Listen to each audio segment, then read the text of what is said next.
In the late 1970s, the KGB believed it had full control over one of the most secure sectors of the Soviet defense system. Military research institutes, radar development programs, and advanced avionics projects were guarded by layers of counterintelligence. Access was limited, surveillance was constant, and even senior engineers were monitored closely. From the outside, it appeared impenetrable. Yet inside this system, a quiet and deeply personal decision was taking shape, one that would eventually expose a vulnerability far greater than the KGB initially understood. Adolf Tolkachev was not a diplomat, a soldier, or a political dissident. He was a senior engineer working at a classified Soviet research institute responsible for developing radar and avionics systems for fighter aircraft. His position granted him access to some of the most sensitive military technology in the USSR. To the KGB, he was exactly the kind of person least likely to betray the state. Technically focused, professionally respected, and outwardly loyal. That assumption would prove catastrophic. Tolkachev's decision to approach the CIA did not begin with ideology or money. It began with resentment and disillusionment. Personal grievances, family history, and a profound sense of injustice shaped his worldview. Over time, these emotions hardened into resolve. In 1977, Tolkachev took a risk few would dare. He attempted to contact the CIA directly, slipping information to American diplomats in Moscow. At first, his efforts were ignored. CIA officers suspected a KGB trap, a provocation designed to expose American intelligence networks. For months, Tolkachev persisted, undeterred by rejection or danger. Eventually, the CIA reassessed. The material he offered was too specific, too technically accurate to be fabricated easily. When communication was established, the scale of what Tolkachev provided stunned American intelligence. He delivered detailed documents on Soviet radar systems, aircraft detection capabilities, and electronic countermeasures. These were not abstract concepts. They were blueprints, test results, and operational weaknesses, information that allowed the United States to redesign aircraft systems and neutralize Soviet air defenses without firing a single shot. For years, Tolkachev operated under extreme risk. He photographed classified documents, concealed microfilm, and passed material through carefully coordinated dead drops. Each exchange carried the possibility of immediate arrest and execution. The KGB, meanwhile, remained unaware. Internal security checks showed nothing unusual. Surveillance detected no suspicious contacts. Tolkachev's greatest protection was his ordinariness. He followed routines, avoided attention, and never attempted to leave the country. This normality became his shield. By the early 1980s, the CIA considered Tolkachev one of its most valuable assets. Inside the Soviet Union, his intelligence directly influenced the development of American stealth technology and electronic warfare systems. In internal CIA assessments, he was described as an intelligence breakthrough of rare significance. Yet the very success of his operation planted the seeds of its collapse. As the flow of information continued, pressure increased on both sides. The KGB intensified counterintelligence efforts, while the CIA struggled to protect a source it could never extract. The moment of capture, when it finally came, shocked both intelligence services. To the KGB, it appeared to be a triumph. A CIA agent had been caught inside a critical defense program. But as interrogations began and the scope of the damage became clear, celebration gave way to alarm. The case was no longer about a single spy. It was about years of undetected penetration, strategic compromise, and the realization that one man had quietly altered the balance of military power. What the KGB thought was a straightforward counterintelligence success was only the surface of a far deeper story, one that exposed systemic blind spots, human motivation, and the limits of even the most aggressive surveillance state. And as the investigation unfolded, it became clear that capturing the agent was only the beginning of a much more uncomfortable reckoning. The KGB's path toward uncovering Adolf Tolkachev did not begin with a dramatic revelation or a sudden confession. It began with something far more subtle, a growing sense that Western military technology was advancing too quickly, and in ways that suggested inside knowledge of Soviet systems. By the early 1980s, Soviet air defense specialists noticed that new American aircraft appeared unusually well adapted to counter Soviet radar. Electronic warfare techniques employed by the United States were not merely effective, they seemed tailored to specific weaknesses that were never publicly disclosed. For the KGB, this raised a disturbing possibility. Classified information was leaking from deep within the Soviet defense establishment. At first, suspicion fell on external sources. The KGB examined foreign intelligence collection efforts, signals interception, and satellite surveillance. But none of these methods could explain the level of precision reflected in American countermeasures. The uncomfortable conclusion slowly emerged that the breach was internal. Someone with direct access to sensitive technical documentation was providing information to the CIA. This realization triggered a quiet but far-reaching counterintelligence operation inside several classified research institutes. Unlike earlier purges, the KGB moved cautiously. Mass interrogations or visible arrests risked alerting the source. Instead, officers focused on patterns. They analyzed document access logs, monitored photocopy usage, and reviewed the movement of classified materials. Surveillance teams were deployed discreetly. Engineers were followed, phones were tapped, and routine behaviors were catalogued for anomalies. The process was slow, methodical, and psychologically exhausting for both the investigators and those under scrutiny. Adolf Tolkachev initially appeared unremarkable within this framework. He did not seek promotions, avoided political statements, and maintained a stable personal life. His colleagues described him as reserved but professional. To the KGB, he blended perfectly into the background. Ironically, this made him both less suspicious and more vulnerable. When pressure increased, even small deviations became visible against a backdrop of enforced normality. The turning point came not from Soviet surveillance, but from betrayal within the CIA's own ranks. In 1985, Aldrich Ames, a senior CIA officer, began providing information to the KGB in exchange for money. Among the most devastating disclosures he made was the existence of a highly placed American source inside a Soviet Defense Institute. Although Ames did not initially provide a name, the description narrowed the field dramatically. For the KGB, this was the missing piece they had been searching for. With this new intelligence, the KGB intensified its focus. Surveillance on Tolkachev became constant. His movements were tracked, his routines dissected. Investigators reviewed years of his document access history and compared it to known CIA intelligence breakthroughs. The correlation was undeniable. What had once seemed like coincidence now appeared as a clear pattern of espionage activity stretching back nearly a decade. The arrest itself was swift and carefully staged. In June 1985, Tolkachev was detained by KGB officers under the pretense of a routine security matter. He was taken to Lubyanka prison, where interrogation began immediately. For the KGB, the initial sense was one of victory. A CIA agent had been caught red-handed, embedded at the heart of Soviet military research. Yet that satisfaction quickly gave way to something darker. As Tolkachev was confronted with evidence, the full scope of his actions became clear. He had not passed isolated documents or minor technical details. He had provided a comprehensive picture of Soviet radar capabilities, vulnerabilities, and future development plans. The damage was not theoretical. It was already reflected in American military doctrine and aircraft design. Years of secrecy had been undone not by force, but by access. The deeper investigators looked, the more unsettling the case became. Tolkachev had operated alone, without a local network, without ideological propaganda, and without visible support. His motivation was personal, his discipline absolute. This forced the KGB to confront a disturbing truth. Their counterintelligence systems were designed to detect conspiracies, not individuals acting in isolation with patience and intent. What began as the capture of a CIA agent now revealed a far deeper failure, one that extended beyond a single man and into the foundations of Soviet security itself. And as the case moved toward trial, the KGB understood that no public admission could ever fully reflect the damage that had already been done. Inside Lubyanka prison, the KGB approached Adolf Tolkachev's interrogation with a mixture of confidence and unease. On paper, the case appeared straightforward. A Soviet citizen had betrayed state secrets to a foreign intelligence service. The evidence was overwhelming, the legal outcome predetermined. Yet from the first sessions, investigators realized that this was not a typical espionage case. Tolkachev did not behave like a recruited agent following orders. He did not ask for leniency, did not attempt to negotiate, and did not portray himself as a victim of manipulation. Instead, he spoke calmly, acknowledging his actions without hesitation. This composure unsettled the interrogators. Years of counterintelligence training had taught them to expect certain patterns: ideological defection, financial motivation, coercion, or blackmail. Tolkachev fit none of these categories cleanly. He explained his decisions in personal terms, rooted in long-standing resentment toward the Soviet system, and a belief that his actions were justified. From the KGB's perspective, this was deeply troubling.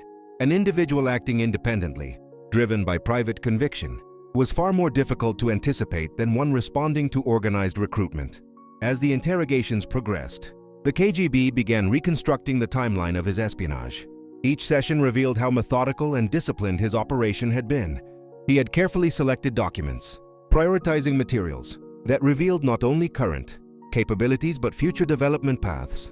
He understood that intelligence value increased when it shaped long-term planning rather than short-term tactics. This strategic awareness confirmed the CIA's earlier assessment of him as an exceptional source and forced the KGB to confront the depth of the compromise. Investigators also examined how Tolkachev had evaded detection for so long. The answer lay not in technical sophistication, but in behavioral control. He avoided unnecessary risks, limited his activities to rare but impactful exchanges, and maintained absolute consistency in his daily life. Surveillance records showed no dramatic deviations, no suspicious contacts beyond what his professional duties required. He did not attempt to build a network, did not recruit others, and did not share his intentions with anyone. This isolation protected him and made him invisible. The KGB now faced a second, more uncomfortable task: assessing internal responsibility. How had one individual gained repeated access to sensitive material without triggering alarms? Why had document control systems failed to identify patterns earlier? Quiet reviews began inside the institute where Tolkachev worked. Supervisors were questioned, security officers reprimanded, procedures revised. But these internal measures could not erase the central fact. The failure was systemic. The system had assumed that loyalty was stable. That threat came from groups, not from solitary actors with time and patience.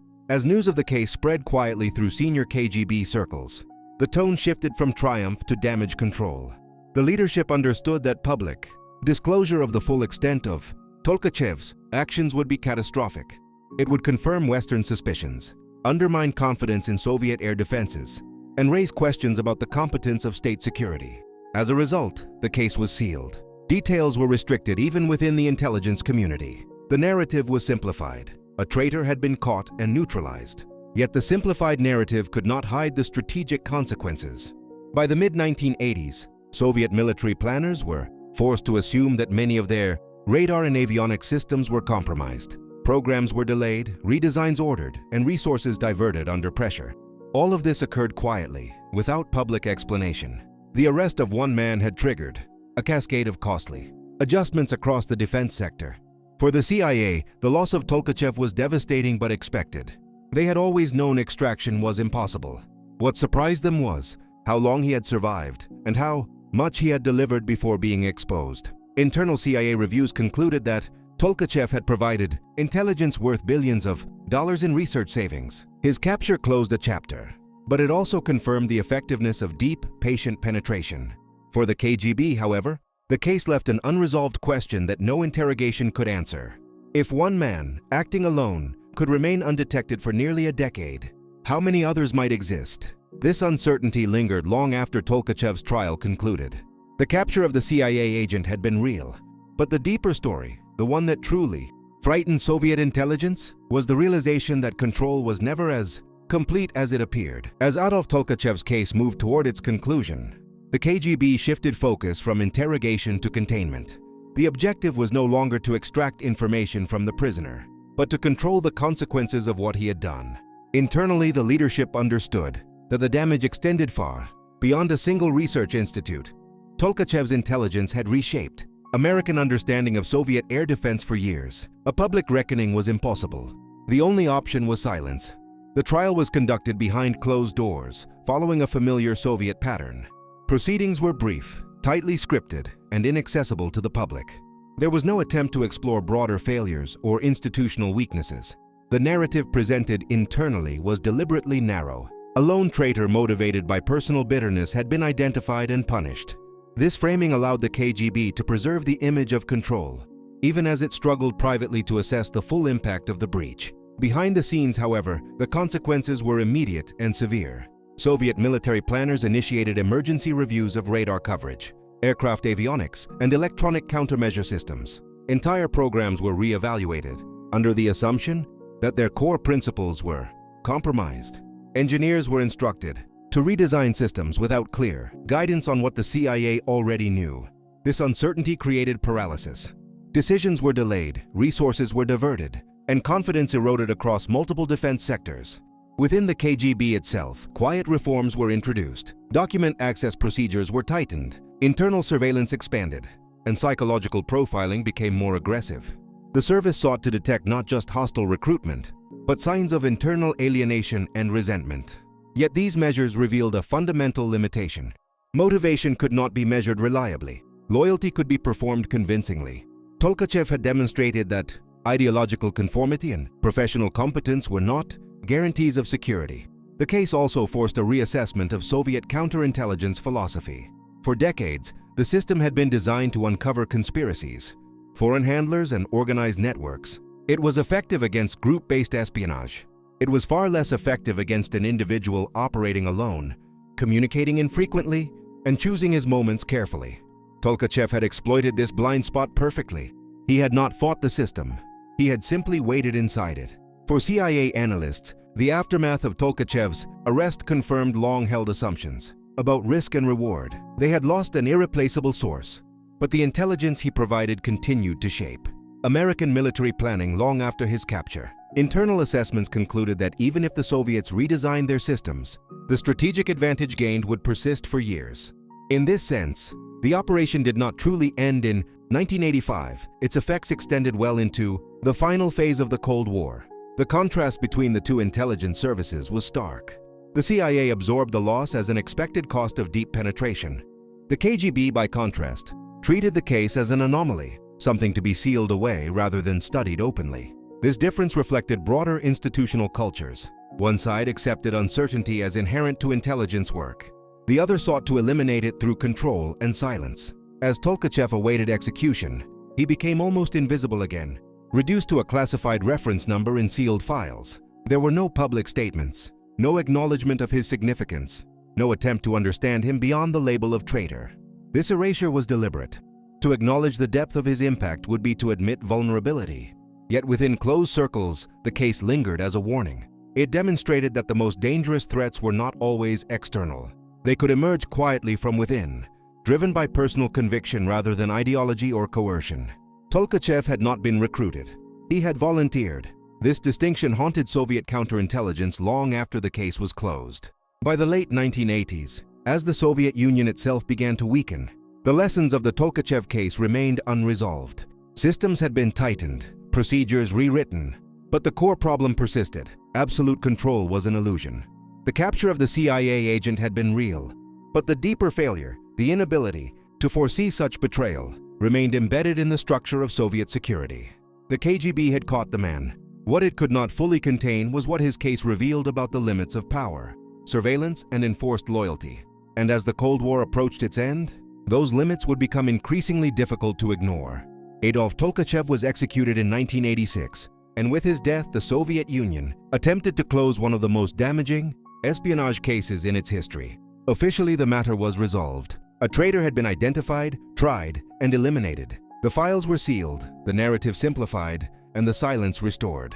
But the deeper consequences of the case could not be erased so easily. Long after Tolkachev was gone, the damage he caused continued to ripple through Soviet military planning and intelligence doctrine. For the KGB, the case became something that was discussed only indirectly, if at all. It represented an uncomfortable contradiction. The organization prided itself on total surveillance, ideological discipline, and control over critical institutions. Yet Tolkachev had operated for nearly a decade at the heart of the defense, establishment without detection. He had not relied on accomplices, foreign travel, or reckless behavior. He had relied on patience, access, and the assumption that conformity equaled loyalty. This realization struck at the core of Soviet counterintelligence philosophy. Internally, the KGB drew a conclusion it could never admit publicly. The system was excellent at suppressing opposition, but far less capable of detecting quiet dissent. Surveillance could observe actions, but not intentions. Background checks could confirm behavior, but not belief. Tolkachev had understood this instinctively. He had lived within the system, followed its rules, and used its blind spots against it. In doing so, he exposed a vulnerability that no amount of procedural tightening could fully eliminate. For the CIA, Tolkachev's story became a benchmark for what deep access intelligence could achieve.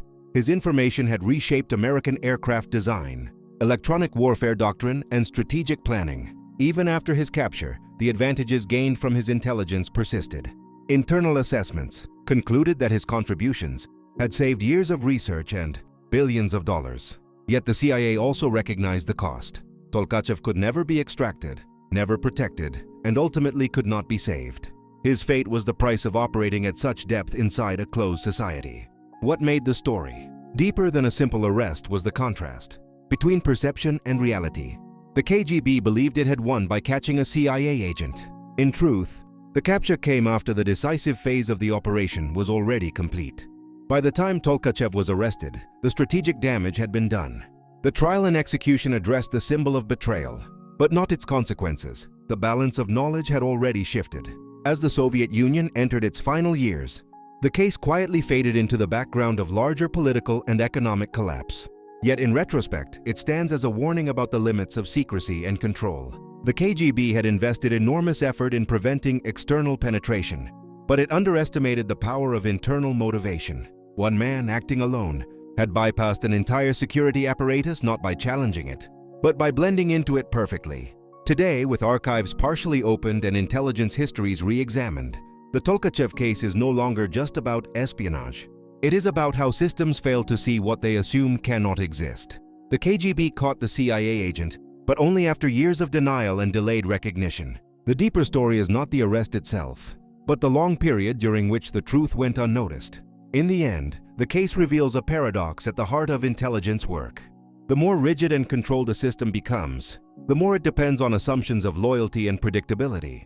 And it is within those assumptions that the most damaging threats can hide. Tolkachev did not defeat the KGB through force or deception. He defeated it by understanding it. That is why the story goes much deeper than the capture of a CIA agent. It is a story about vulnerability disguised as strength, about silence mistaken for security, and about how even the most powerful intelligence services can be undone from within, quietly, patiently, and almost invisibly.